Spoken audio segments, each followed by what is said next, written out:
लेकिन उस समय भी, लास्ट समय में भी उनके चेहरे पर उसी तरह की मुस्कान और उसी तरह का संतोष का भाव दिखता था। वो अपने पिता के साथ कुछ पैसे इकट्ठा करके खिलौना लेने के लिए निकले थे कि मेला में जाके ले लेंगे। उनके पिता ने कहा कि बेटी, पड़ोस में एक बूढ़े दादाजी रहते हैं, उनको मिलते हुए चलते हैं। चली गई। वो बहुत बीमार थे, उनका हालचाल पूछा। जब वो घर से बाहर निकले तो उन्होंने कहा कि इनकी दवा लोग क्यों नहीं कराते हैं? तो उन्होंने कहा, बेटा इनके पास कोई है नहीं और पैसा भी नहीं है, इसलिए इनकी ठीक से दवा नहीं हो पा रही है। तो उन्होंने कहा, जो हमने खिलौने के लिए पैसा इकट्ठा किया है उनकी दवा के लिए दे दो। 3 ऐसी चीज़ें होती हैं, संगीत, संगत और शास्त्र, जो एक दिशा देती है, जीवन जीने की कला सिखाती है।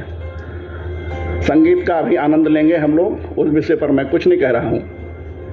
संगत हम लोगों का मालूम है, लोग कहते हैं जिसकी संगत जैसी होती है वैसा उसका व्यवहार होता है। अब मैं आपको शास्त्र के कुछ संस्मरणों से जोड़ता हूँ जो शायद आपको अच्छा लगे। शास्त्र एक ऐसी चीज़ है जो संगीत और संगत से बढ़कर होती है। रामायण के कुछ ऐसे प्रसंग हैं जो मनुष्य को किसी भी परिस्थिति से, किसी भी डिप्रेशन से बाहर निकालता है। शायद किसी चौपाई में उसका उल्लेख नहीं किया गया है, उसके अर्थ को जब हम समझते हैं तब हमको समझ में आता है। महाराजा दशरथ को पुत्र का वियोग था, और जब जब उनको पुत्र का वियोग सताता था तब तब उन्हें श्रवण का श्राप याद आता था। बहुत विस्तार से मैं नहीं कहता हूँ। जब उनको वियोग सताया तब उनको श्रवण का श्राप याद आया कि उन्होंने पुत्र वियोग में मरने का श्राप दिया है, इसका मतलब पुत्र होगा जरूर, क्योंकि हम श्राप पाए हैं इसलिए पुत्र पैदा होगा, और अंत में हुआ वही। तो कभी कभी जो श्राप है वो भी हमारे लिए वरदान हो जाता है। तो आदरणीय भाभी जी जो थी वो हम लोगों को यही कहती थी कि पता नहीं सत्तू का पराठा कभी इसको खाने को मिलता है कि नहीं मिलता है, कोई और पकवान इसको मिलता। जब भी हम लोग गए बृहस्पतिवार पे या जो भी तीर्थ निश्चित रहता था, वो अलग अलग भोजन, सुपाच्य भोजन से हम लोगों को, और एक नहीं कई कार्यकर्ताओं का वो समूह वहाँ पहुँचता था। हमको कभी नहीं पता चला कि घर में जाने के पूर्व भोजन की सूचना भी होनी चाहिए। अगर एक को भोजन है तो 5, 10, 20 ऐसे लोग पहुँचते थे, और आदरणीय भाभी जी के कर कमलों से हम लोग बहुत, और एक तरह से पल्लवी थे प्रचारक जीवन में। जो अब से 40 साल 50 साल पहले हम लोग तो विद्यार्थी थे, पढ़ाई लिखाई पूरी करने के बाद सामाजिक जीवन में काम करने के लिए उतरे थे, तो हम लोगों के वरिष्ठ अधिकारी कहते थे कोई ना कोई तुम्हारा अभिभावक उस क्षेत्र में रहना चाहिए, अपने सुख दुख की बात वहाँ कहनी चाहिए।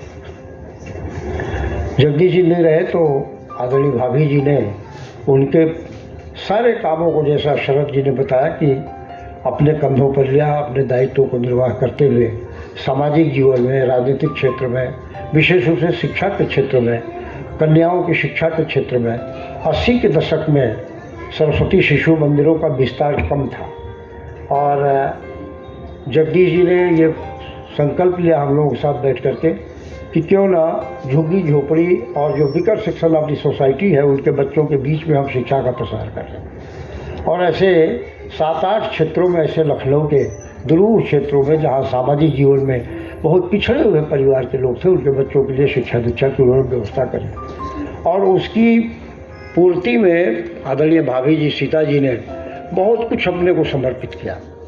दिखने में वो नहीं लगती थी कि इतनी पढ़ी लिखी थी। मुझे तो आश्चर्य होता है कि उनका जो ममत्व है, उनका जो स्नेह है, उस परिवार में तमाम प्रचारक ऐसे गए जो संस्कारित होकर के, और कहीं भटकने की भी स्थिति आई कि अब वापस जाएंगे, तकलीफ में है, तो भाभी जी ने संबल दिया कि सामाजिक जीवन में काम करने के कारण बहुत सी परिस्थितियाँ, ऐसी कठिन परिस्थितियाँ आती हैं कि जहाँ व्यक्ति को पुनर्विचार करना पड़ता है। मित्रों, मैं बहुत लंबी बात ना कहते हुए कि जो सेवा न्यास है शरद जी से मैं जरूर आग्रह करूँगा कि वो योग्य पिता के योग्य पुत्र हैं, और उस कड़ी में हम सब लोग भी वो जोड़ते रहते हैं। साल में 1-2 कार्यक्रम ऐसे वो करते हैं, और एक पहली बार ये न्यास के माध्यम से जो कार्यक्रम हो रहा है अपनी माता जी की स्मृति में, आज उनका मृत्यु के बाद, निधन के बाद पहले वो जन्मदिन पर उनका एक कार्यक्रम हो रहा है। मैं इस न्यास के लिए, इसके उत्थान के लिए शुभकामनाएं प्रेषित करता हूं। और एक बात मैं कहता हूं, सर्वेश जी ने बहुत सूक्ष्म रूप से और एक हमको संस्कारों की ओर इंगित किया है। आज समाज में संस्कार की जो विकृतियाँ दिखाई पड़ती है, उस पर हम सब लोग जो यहाँ माताएं बहनें बैठी हों, उस पर विचार करना चाहिए। वो चाहे कॉन्वेंट एजुकेशन हो, चाहे पाश्चात्य शिक्षा का देन हो भारतवर्ष के अंदर, हम उससे ज़्यादा प्रभावित होते हैं। और आज की परिस्थिति में लोग समझते हैं कि राजनीतिक क्षेत्र में काम करने वाले राजनीतिक दलों ज़्यादा दिग्भ्रमित हैं, जो संस्कारों को, विचारों को, अपने विचारों के आधार पर, दलगत भावनाओं के आधार पर वो उसको पालित करते हैं, पोषित करते हैं, अग्रसित करते हैं, जो इस देश के लिए खतरा है। उसकी ओर हमको जरूर ध्यान देना चाहिए।